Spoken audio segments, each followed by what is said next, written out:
Thank you, sir. And our next question comes from John Gunn from NASCAR Illustrated. Please state your question. Yes. What were your goals at the beginning of the season, and how have they changed after just one top 10 and sitting 30th in points?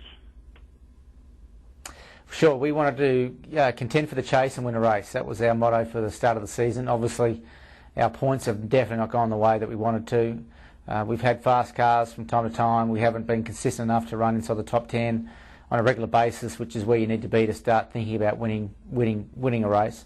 So we've got some work to do, no doubt, and from this point on, all we're trying to do is get our season going, get our confidence back. We've been hit pretty hard with confidence, and it's a tough battle. Racing's a very aggressive, tough business, and when you have a bad period like we've been through, you've got to get out of that hole first before you can even breathe. So our immediate goal now is to start getting some momentum, start getting some consistency, start stringing off those top 10s, and hopefully then we can get back on track. And we have lost time. We've lost some months here, a lot of races in the doldrums. Hopefully we can pull ourselves out and finish the second half of the season strong. And when your confidence is low, do you ever fear for your job? I fear for my job every Sunday. You're only as good as your last race, and racing's a tough business. You get in a slump, and people start looking at you. You start looking at yourself, and as a race driver, as a person, as a dad, you got to look at the commitment you're making to racing, and then when it starts to go pear-shaped, like it has done for us this year, you start to reflect on what am I doing wrong. Have I lost my touch? Have I lost focus? All those things come into play. But like any professional sportsman, I'm pretty stubborn, and I feel that I'm applying myself the very best I can. We've just had a rotten time of it, and we'll bounce back from it. So I guess I worry for my teammates and my team personnel is more than I do about my own confidence. Okay, thank you. Thank you, sir. And our next question comes from Brad Gilley from Performance Racing. Please state your question. Hey, Marcus, thanks for taking the time today. Appreciate it. You were talking earlier about the differences in the cars between what you were driving in Australia and what you drive now. How about just the racing strategy when it comes to road racing? I mean, are there things that because of your extensive experience on road courses that maybe you kind of got one up on some of the other guys, or are there things that maybe you learned from them that you wouldn't have known otherwise? Yeah, I'm fortunate that I really know what I need on a road course. I know that where I need to sacrifice performance or what I don't need to worry about so much, and what areas of the race car that I really have to focus on. And from the first lap of practice, I'm ready for that, and I really know what I need. I don't need to warm up to a road course. I don't need to dial myself into the track. I don't need to work on my brake markers. All that's pretty much ingrained in my brain. So we can get straight to work on practice day and work on getting the car better, work on getting our sequencing for the race better. And that's a huge factor in road racing. You've got to really get in front of the car early in the race weekend so you can make good adjustments for the race day. It's a long race, Sonoma. You wear your brakes out, the car wears out, tyre wear is crucial. So there's a lot of things we'll be looking at, and I feel like I have a competitive advantage against many drivers in the field, not all of them. I think the hardest road races I've ever come across have been in NASCAR. I mean, Tony Stewart did not miss a beat at Watkins Glen last year. I was trying to chase him down with 15 laps to go and never made a mistake. Casey Kane was just the fastest car, no doubt, at Infineon last year. And these guys are as good as they get, and they're very talented drivers. They're in great teams. They're hard to beat.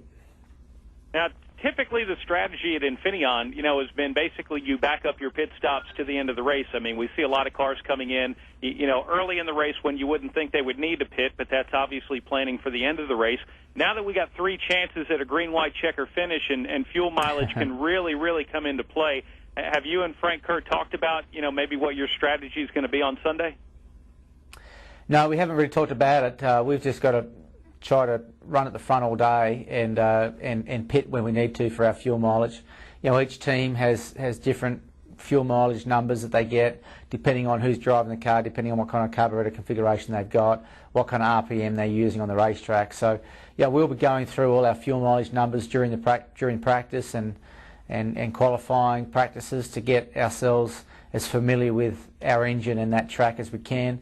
And then it's going to come down to just trying to stay on strategy. You know, last couple of road races we've had to be off strategy for motor changes during practice or fuel mileage problems that we had during the race. So we've got to really make sure that we try and just stay on strategy with the majority of the field so I don't have to pass them twice. And if we can do that, we should be somewhere near the front. Well, best of luck to you, Marcus. I'd love to see you in victory lane, man. Yeah, me too. Thank you. Thank you, sir. And our next question comes from Kyle Rickey from Motor Racing Networks. Please state your question. Hi, Marcus. I was just curious if you could kind of recap last year at Sonoma for us. You were quickest in practice and then got in a late accident at the end of practice and had to drive your way up through the field. Just kind of take us through what that was like and what you remember about that whole thing. Yeah, it was a real cluster on the Saturday practice. We lost an engine in the first practice, had a rapid switch out, got the motor replaced, got out for the last 10 minutes of the second practice and ran into Jimmy Johnson at the hairpin and tore the front of the car up. So we had a difficult weekend, harder than what it needed to be. Then we had to start off the back of the field for the race. Had to pass the entire field at probably the tightest road course in the world. And so we had a lot of work to do, and we kept the car straight. We got off sequence with our strategy to try and pass the middle part of the field without having to do it on the racetrack. We tried to do it through strategy, which helped somewhat. But then we got to the end of the race and we were off sequence with our tyres, and I was on older tyres than the other drivers around me, and battled to bring it home in third place. But we were proud of the day. You can't expect to win races at this level. You've just got to put yourself in contention. And so I think we are looking for a lot smoother practice Friday and Saturday, getting ourselves ready for the race. Thank you. Thank you, sir. And our next question comes from Jeff Hood from RacingToday.com. Please state your question. Hey, Marcus. I understand you swapped cars with Jeff Gordon a few weeks ago at Watkins Glen during a tire test, and I was just curious, what was it like to drive the 24 car? First thing I'd like to say is it's a really tight seat, a lot tighter than what this little Australian's used to. So once I got shoehorned in the car, I wasn't getting out. I just told him to put the steering wheel on and let me at it. So it was a real privilege to be asked to drive his car. I couldn't say no once we got the clearance from the powers to be on both ends to make it all work out. We were doing a Goodyear test, trying to make a tyre that's better for Watkins Glen. And so, Goodyear were happy to let the drivers sample each other's car and get a feel for what each other's doing, get a feel for the tyres too. And, I was really tickled to be asked and felt privileged to be part of it. I only did a few laps because I didn't want to bend it on him. That'd be the worst thing you could ever do, is crash Jeff Gordon's car on him. So I was very cautious, knowing that I wasn't fitting in the seat very well and that it wasn't my car to crash. That being said, I was interested to note how similar the cars were in their characteristics. Clearly what Jeff is looking for to get around Watkins Glen is very similar to what I'm looking for.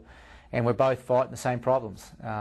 Brakes are always going to fade, and the gearbox is always going to be a little crunchy, and gear selection's an issue, and the way the car sets up on the bump rubbers and so forth is a challenge. So both cars were surprisingly similar in their characteristics and feel. There's obviously a lot of differences in motors and tyres and brake configurations and so forth, but generally I was surprised how close both Jeff and myself are trying to set our cars up.